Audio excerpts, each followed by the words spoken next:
கலாம் நம்மளுக்கு எல்லாருக்குமே ஒரு பரிச்சயமானவர். அவரை பத்தி சிம்பிளா சொல்லணும்னா, இந்தியாவுல இருந்த ஒரு கடைக்கோடி ஒரு ஏழை குடும்பத்துல பொறந்தவராலயும் இந்தியாவின் முதல் குடிமகன் ஆக முடியும்னு சொல்லிட்டு நிரூபிச்சு காட்டினவர். அப்படிப்பட்ட கலாமுக்கு ஒரு சின்ன வயசுல ஒரு சின்ன விஷயம் நடந்திருக்கு. அதாவது அவங்க ஆசிரியர் மூலம் கிடைச்ச ஒரு அறிவுரை மாதிரி சொல்லலாம்.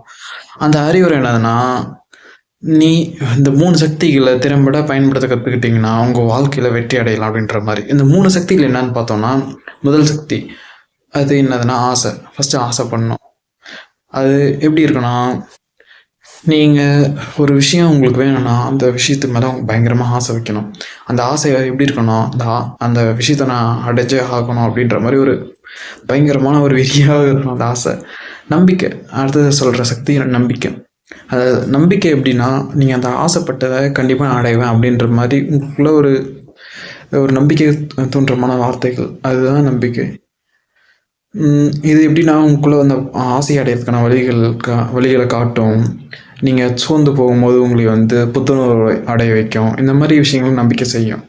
அடுத்து 3வது விஷயம்னு சொல்றது எதிர்பார்ப்பு. நீங்க செஞ்ச விஷயத்துக்கான பலன்கள நீங்க கண்டிப்பா எதிர்பார்க்கலாம். அது உங்களுக்கு கண்டிப்பா கிடைக்கும். நீங்க செய்யவே செய்யாத ஒரு விஷயத்துக்காக நீங்க எதிர்பார்க்கறது ரொம்ப தப்பு. நல்ல பலன்கள நீங்க செஞ்ச விஷயத்துக்கான கூலி கண்டிப்பா உங்களுக்கு கிடைக்கும்.